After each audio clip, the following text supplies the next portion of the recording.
முன்ன ஒரு மாதிரி பேசுறது, அவங்களுக்கு பின்னாடி ஒரு மாதிரி பேசுறது. முன்ன அவங்களுக்கு நல்லா, அவங்க ரொம்ப நல்லவங்க, நீங்க ரொம்ப நல்லவங்க, நீங்க ரொம்ப நல்லா பண்றீங்க செய்றீங்க அப்படின்னு சொல்லிட்டு சொல்றது. அதே அவங்களுக்கு பின்னாடி விரோதமா என்ன சொல்றதுன்னா, இவங்க பத்தினா இவ்வளவு மோசமானவங்க அப்படின்னு சொல்லிட்டு இருமனதா பேசுறது. முன்ன ஒண்ணு பேசுறது, பின்ன ஒண்ணு பேசுறது. அதான் இச்சக உதடுகளால் இருமனதாய் பேசுகிறார்கள் அப்படின்னு சொல்லிட்டு சொல்றாரு சங்கீதக்காரனாக தாவீது. இப்படி ஒரு சிலர் ரொம்ப பொய் சொல்றாங்க. இது மாதிரி அவங்க செய்யாததை மற்றவர்கள் செய்யாததையும் செய்ததா சொல்றாங்க. அதே போல இச்சக உதடுனால இருமனதா பேசுறாங்க. முன்ன ஒண்ணு பேசுறதும் பின்ன ஒண்ணு பேசுறதும் அது மாதிரி இருமனதா பேசுறாங்க. அடுத்த வசனத்துல பாத்தீங்கன்னா, இச்சகம் பேசுகிற எல்லா உதடுகளையும் பெருமைகளை பேசுகிற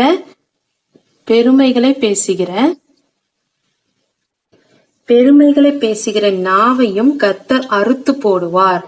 இதுல பாத்தீங்கன்னா பெருமைகளை பேசுகிற ஒரு சிலர் பாத்தீங்கன்னா தன்னை பத்தி ரொம்ப பெருமையா பேசுவாங்க. தன்னை பத்தி பெருமையா பேசுறதுனால மற்றவர்களை என்ன பண்ணுவாங்கன்னா ரொம்ப தாழ்த்தி பேசுவாங்க. நான் இவ்வளவு நல்லவங்க, நான் என்ன பாத்தீங்கன்னா நான் அவ்வளவு நல்லவன், நான் இவ்வளவு நல்லவன் அப்படின்னு சொல்லிட்டு தன்னைத்தானே பெருமையா சொல்லிட்டு மற்றவர்களை என்ன சொல்லுவாங்கன்னா குறைச்சி பேசுவாங்க.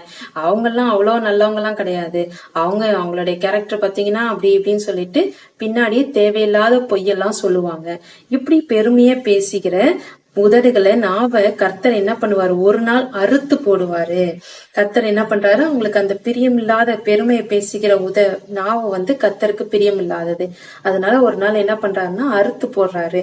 ஆண்டவர் ஒரு நாள் நீதி நியாயாதிபதியா நம்ம மத்தியில கடந்து வருவார். அன்னைக்கு